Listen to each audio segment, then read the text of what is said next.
Welcome to the What Do You Stand For podcast.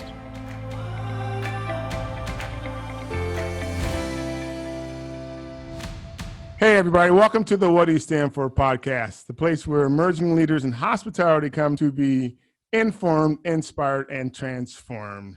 My name is Arthur Keith, and I am the host. With me today is the squad, and first and foremost, Colin. Welcome back, Colin. Hi, Arthur. What's up, brother? And then we have Daryl, DJ. Hello, everybody. Hello. I'm glad to be here today. Looking forward to today's topics. And then finally, the lovely Jerry. Glad to be here this week. Looking forward to this week's topic. Today, we're going to talk about a situation that I think happens in our business as much as we try to avoid it. But and that situation is, what do you do when you're surrounded by negative Nellies, or what do you do when you have a leader that's a negative Nelly? And so today, we're going to talk about the concept of negative Nellies, and just to be politically correct, negative Nellies, negative Nielsen's, negative Nels, they come in all colors and sizes. So, Colin, tell me, what does the phrase "don't be a negative Nelly" mean to you? Negative Nelson. That's something I've never heard before. What does it mean to me? To me, it comes straight up to that complainer, right? It's that complainer. It's the person that always is looking at the bad things that can happen. And it's such a downer for me. And I don't know.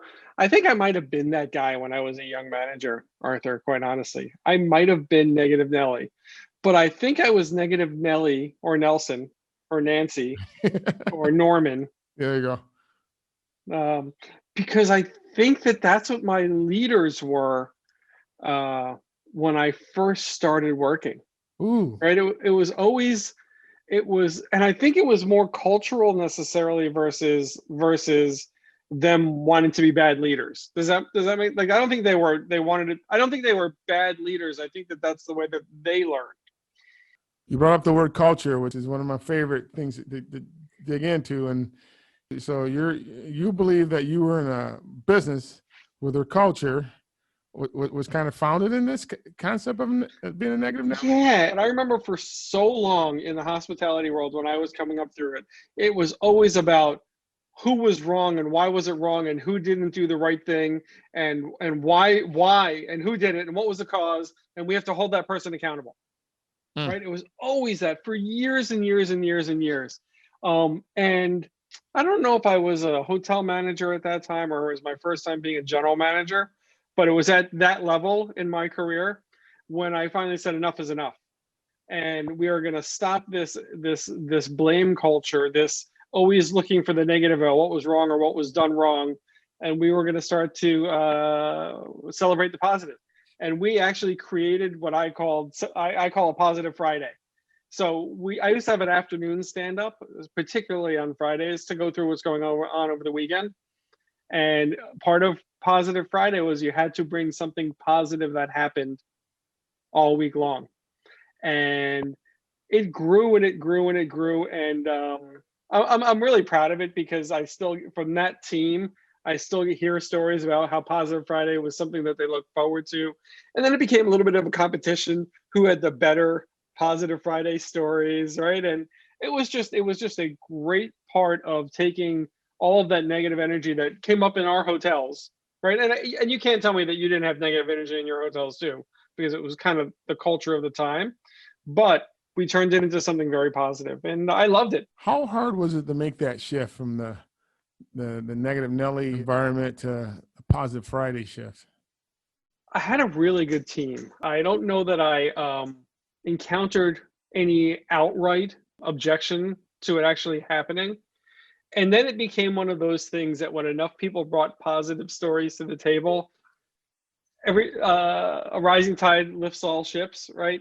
Everybody got on board. Did they not know that they were being negative? I believe, and you can disagree with me, I just believe it was part of what was going on in hotels at that time. Right? Or in that hotel at that time. We can call it either way, right? And that it was always about blame. No, I'm with you. And I think to this day, there are still businesses that come at things from that perspective. Command and control, rules and regulations, who's at fault, accountability, you know, and usually all that kicks in when something goes wrong, which is a negative situation. It's not, they don't usually kick that in when something goes right to find out, well, who did this right thing? No, it's always who did this wrong thing. Right. There's not enough celebration of who did the right thing.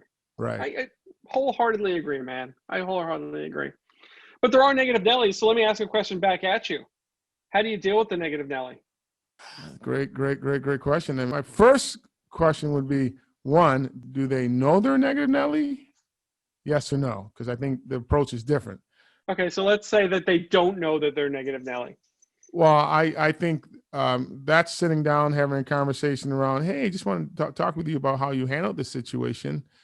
And how do you think you left so-and-so feeling? And is there, as you sit here and think about, is there a different approach you could have taken to that? And hopefully they find themselves walking down a more positive path. And if they don't, without being directed, then I suggest making some suggestions to them about they may have responded better if had you done this. And then perhaps that's a doorway into, I've seen you handle other situations like this, as well as I've gotten feedback from others that you're negative. I mean, sometimes you got to call a spade a spade. You know, you're negative. Is that how you want to portray yourself? I'm going to be frank with you. I don't believe in hospitality. If you're a negative person, I think there are enough positive people out there who can critically analyze things that if you're truly a negative person, I don't want you in my business. And I feel that strongly about it. Now, if I've scraped the bottom of the barrel, can't find someone who's not negative, then I would consider that negative personality. But I think if you truly are going through life and presenting from the negative perspective, I think you make it difficult for yourself to find roles and a career path in hospitality. And I think that's one of those you need to step back and forget about the whole work side of it, the professional side of it. From the personal side, we're not wired to be viewing things from a negative point of view. So if there's a reason, if there's something going on in your life that's how you're approaching life, I think that's a deeper question and deeper conversation. Because ultimately, I think we should identify what makes us happy, identify the things that we love, yeah, and pour into those and present from that perspective versus the negative perspective. Because I just think in the long run you'll be happier. And those people around you will be happier, which therefore makes everybody happier. So that might be Arthur being overly optimistic, but it's a success formula I've seen work, and I think it's foundational to the hospitality industry. Interesting. Yeah. Arthur, I could go down this rabbit hole with you for hours, but I have another one for you, right? There you go. Hit me with it. What if your boss is the negative Nelly? Ooh. Once again, is your boss open to the conversation, or is your boss one of those? No. Okay. All right. Well, you always want to. I always believe you want to give people the opportunity to do the right thing, and you want to consider it. But if you know, they're not going to be open to this. This is just. I might as well just put my head on the chopping block and have them take a swing at me if I tell them they're doing something wrong. So when you're in one of those scenarios, your boss is a negative Nelly, and he or she views everything from what's going to go wrong. I think you got to be prepared to address those things when you present things to them. To be like, hey, Colin, I know that there's probably a good chance you might be worried that A, B, C, and D are going to happen if we do this. Here's how I think we handle A, B, C, and D. Oh. Now, if we're able to do that, are there other things that perhaps we should be considering that you being the wise and all powerful Oz right. when it comes to figuring out every potential thing that could go wrong, dig. Please enlighten me with your insight on what else could go wrong so I could, come up with solutions for that before we roll this out. I really like that solution. I thank you for sharing that. I think that's awesome. Yeah. And it's almost like then you turn it around on them. You gave me all your negative scenarios. What else is left? Here's all the things that can go wrong. I think I covered them all. What do you think? Can we do this? Right? That's awesome. Yeah. I love that approach. Yeah. So, Jerry, how did you feel working around someone that was a negative Nelly? Oh, uninspired. And to some degree, I would even say it can lead you down the road of being hopeless. You have these big, for me as a department head or a leader, I always came up with these big, great, grand plans. And more often than not, did I have leaders who would say to me either, no, that'll never work, or we don't have the budget for that. And I would always try to find a way around that. But sometimes if they pull the plug on you, it can leave you uninspired. And sometimes it redirects you to try to find a different way to achieve the same goal. But in my mind, as a leader now, if someone comes to me and has something like that, Arthur, I like to say to them, all right, how would you like to go about that? Give me your reasoning before I immediately jump to a no. Having been led by folks that are I call them no men, no woman, no women, no people, Yeah. That's funny.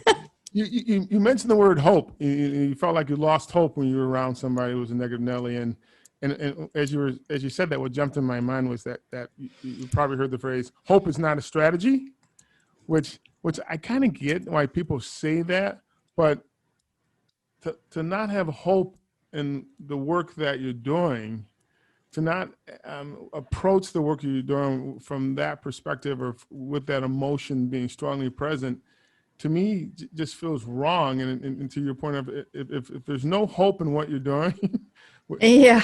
yeah, and on some level, hope is I don't know, probably a low level belief in what you're doing. Like, I hope it's going to work. If you're not even at that level.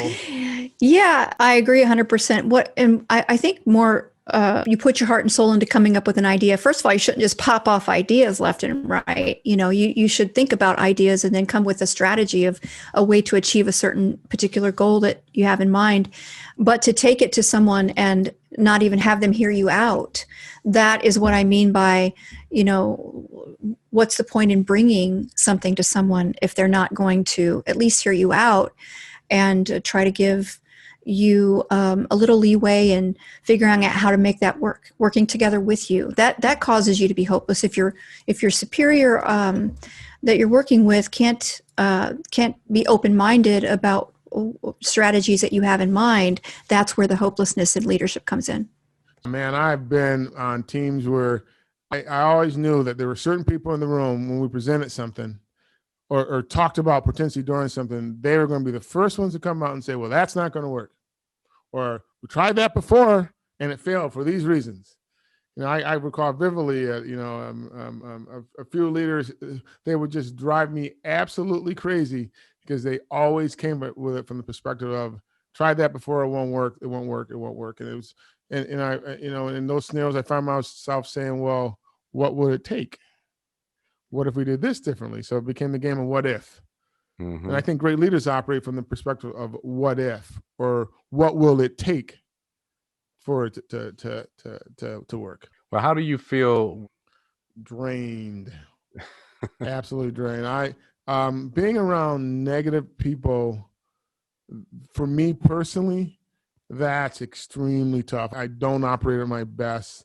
I'm not creative. I know if I'm working for a leader who's negative, my vibrancy levels just drop, and I get that. I'm not effective, and I have to avoid people like that, and then find people who are going to come at things from a positive or more optimistic point of view for me to be effective. And I know that about myself. And so what suggestions for someone would you have for negative Nelly traits? Yeah, if you're someone who recognizes that, you come at things from a point of negativity, I understand. I do agree there's a time and place to have the conversations around what could go wrong, all right, and critically analyze all perspectives, right?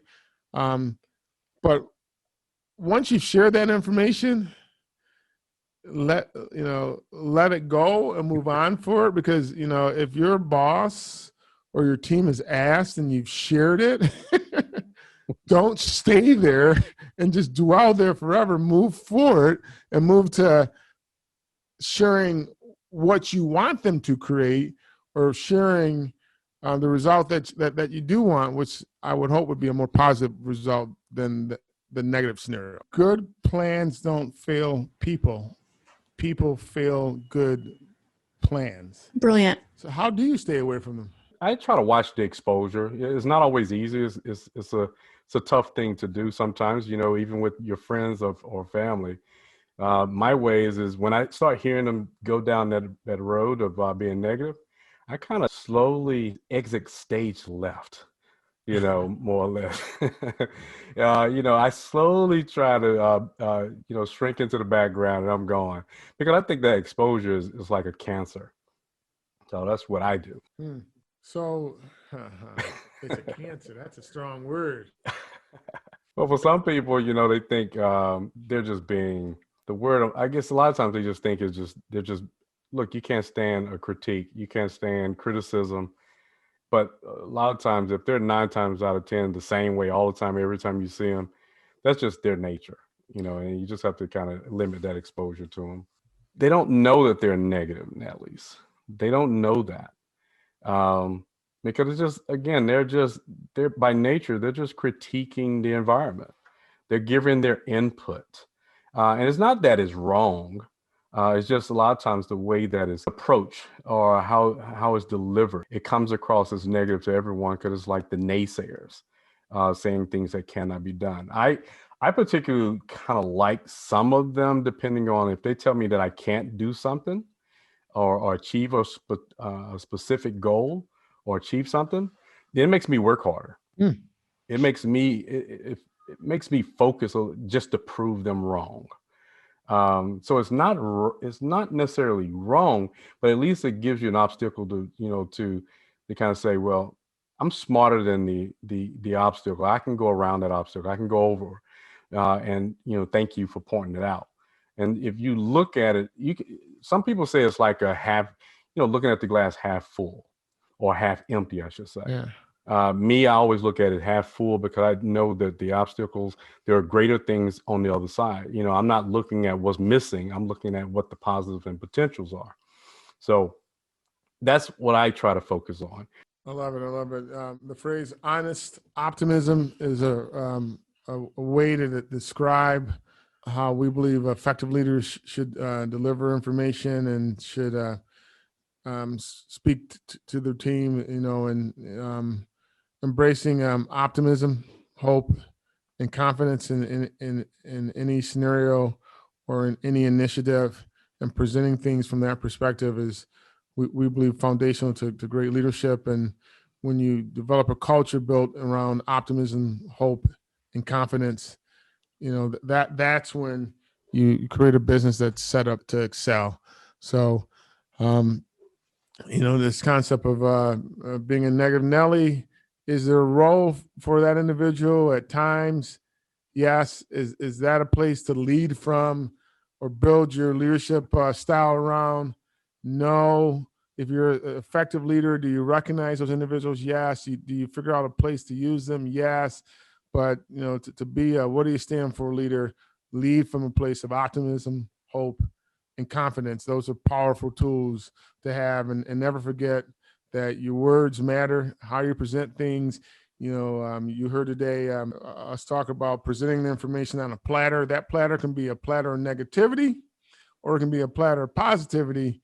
And we believe that the platter of positivity will net you much better results than sharing the same information on the platter of negativity. So thank you for joining us today at the What Do You Stand For podcast. Come visit us at arthurkeith.com and leave a message there for myself or for any of the members of the squad. You can connect with us there, ask us questions, give us your thoughts on how we're doing. And, if there's a topic that you want us to cover on a future podcast, please don't hesitate to let us know. We appreciate you, and we're thankful that you joined us, and look forward to connecting with you again in the future. What do you stand for? Look for us on Instagram, Facebook, Twitter, and LinkedIn. Find the links on authorkeith.com. What do you stand for?